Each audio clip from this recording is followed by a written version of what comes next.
নমস্কাৰ মই দিলদাৰ হুছেইন আপোনালোকে চাই আছে টাইম 20 নি ক'ত হেৰাল ৰুহান আহমেদ মোৰ লাইভ স্ক্ৰীনত চাই থকা এইজন হৈছে হালপাৰা গাঁৱৰ ৰুহান আহমেদ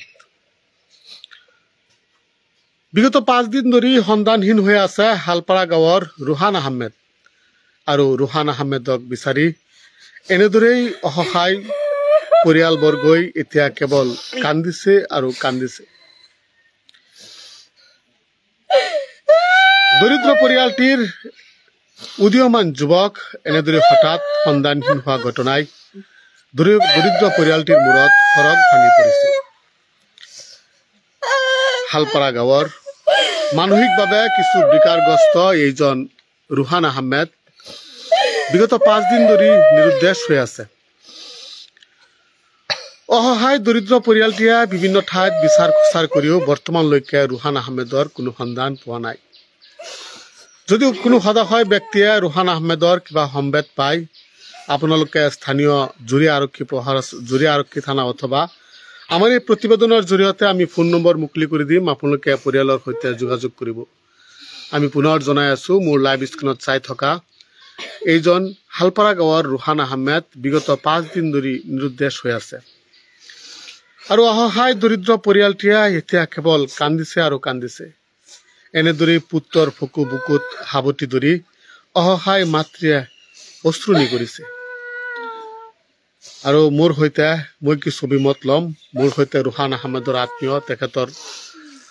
ককা আছে আমি তেখেতৰ পৰা কিছু কথা জানিবলৈ প্ৰয়াস কৰিম কেতিয়াৰ পৰা হি নিৰুদ্দেশ হৈ আছে শনিবাৰে হাৰাইছে হজৰৰ টাইম হি কি কৈ আহিছিলে ঘৰৰ পৰা সেই ঘৰৰ পৰা বোলে কৈ আহিছে সি এই গুৱাহাটী যাব সেই গুৱাহাটী যোৱাৰ কথা কৈ আহিছে ষ্টেচনত আহি পেলাই এটা দোকানত সিহঁতৰ ফিডবেকটো থৈ কৈছে যে ভাতিজা মই 2 দিন পাছত আহিম মই গুৱাহাটী আলহী খাব যাওঁ এইখিনি কৈ সেই দৌৰি ট্ৰেইনত উঠিলে কি মানসিকভাৱে বিকাৰগ্ৰস্ত নেকি মানসিকভাৱে কিছু বিকাৰগ্ৰস্ত ইয়াত দগাঁও ৰেল ষ্টেচনৰ পৰা তেখেত গুৱাহাটীলৈ বুলি ৰাওনা হৈছিলে পৰিয়াললৈকে জানিবলৈ দিয়া মতে মোৰ লাইভ স্ক্ৰীনত আপোনালোকে চাই আছে ৰুহান আহমেদ এজন যুৱক হয় বয়স প্ৰায় 17 বছৰ আৰু এই যুৱকজন মানসিকভাৱে কিছু বিকাৰগ্ৰস্ত আৰু এই যুৱকজন শনিবাৰে পুৱতি নিশা নগাঁও জিলাৰ দগাঁও ৰেলৱে ষ্টেচনত আহিছিলে আৰু তাৰ পিছৰ পৰাই সন্ধানহীন হৈ আছে অসহায় দৰিদ্ৰ পৰিয়ালটিয়ে তেখেতৰ আত্মীয় স্বজনৰ লগতে বিভিন্ন ঠাইত বিচাৰ খুচাৰ কৰিও বৰ্তমানলৈকে ৰুহান আহমেদৰ কোনো সন্ধান পোৱা নাই আমাৰ এই বিশেষ প্ৰতিবেদনৰ জৰিয়তে আমি ফোন নম্বৰ মুকলি কৰি দিম যদি কোনো সদায় ব্যক্তিয়ে ৰুহান আহমেদক কৰবাত দেখা পায় আপোনালোকে পৰিয়ালৰ সৈতে যোগাযোগ কৰিব নাইবা আপোনালোকে জুৰি আৰক্ষী থানাত যোগাযোগ কৰিব আৰু এই বিশেষ প্ৰতিবেদন আপোনালোকে দিলদাৰ হুছেইনৰ সৈতে চাই আছে এক অসহায় মাতৃৰ যি কান্দোনৰ ৰোল হে আপোনালোকে দেখিব পাৰিছে আমি সকলোকে আহ্বান জনাইছো আপোনালোকে আমাৰ এই বিশেষ প্ৰতিবেদন এটা শ্বেয়াৰ কৰি দিব যাতে ৰুহান আহমেদৰ সন্ধান বিচাৰি ওলোৱাত আপোনালোকে অকণমান সহায় কৰিব মোৰ সৈতে এগৰাকী ভাতৃ আছে অসমবাসী ৰাইজক কি আহ্বান জনাবা হয় নমস্কাৰ ল'ৰাজন মোৰ বাগিন হয় ল'ৰাজন শনিবাৰ দিনা ৰাতিপুৱাৰ পৰা ঘৰৰ পৰা ফিডবেক এখন লৈ পেলাই ওলাই গৈছিলে আজিলৈকে ল'ৰাজন সন্ধান পোৱা নাই যদি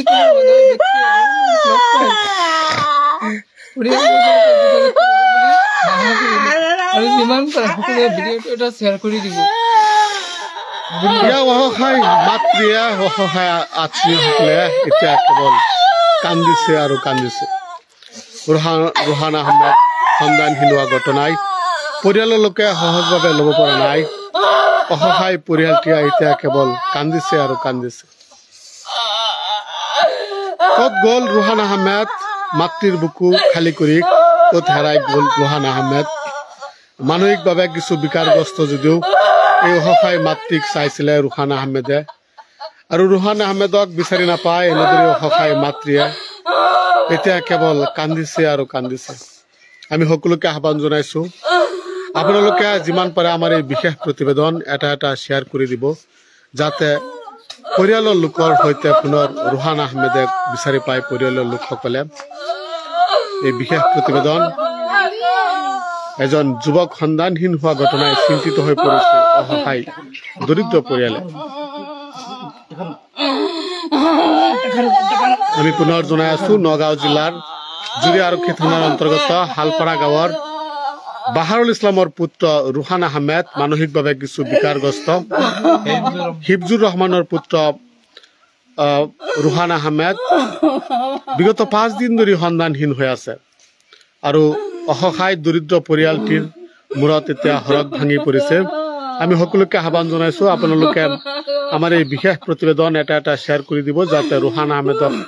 পৰিয়ালৰ লোকে বিচাৰি পায়। আমি পুনৰ কিছু আলোকচিত্ৰ দেখুৱাইছো। এইজন হৈছে ৰুহান আহমেদ, যুৱকজন, কিশোৰজন মানসিকভাৱে কিছু বিকাৰগ্ৰস্ত আৰু শনিবাৰে পুৱতি নিশা ঘৰৰ পৰা ওলাই আহিছিলে আৰু তাৰ পিছৰ পৰাই বৰ্তমানলৈকে সন্ধানহীন হৈ আছে। আমি সকলোকে আহ্বান জনাইছো, আপোনালোকে এটা শ্বেয়াৰ কৰি দিব আৰু যদি ক'ৰবাত ৰুহান আহমেদক দেখা পায়, আমাৰ এই বিশেষ প্ৰতিবেদনৰ জৰিয়তে আমি ফোন নম্বৰ মুকলি কৰি দিম, আপোনালোকে পৰিয়ালৰ সৈতে যোগাযোগ কৰিব। আৰু দিলদাৰ হুছেইনৰ সৈতে আপোনালোকে চাই আছে টাইম 20 ধন্যবাদ।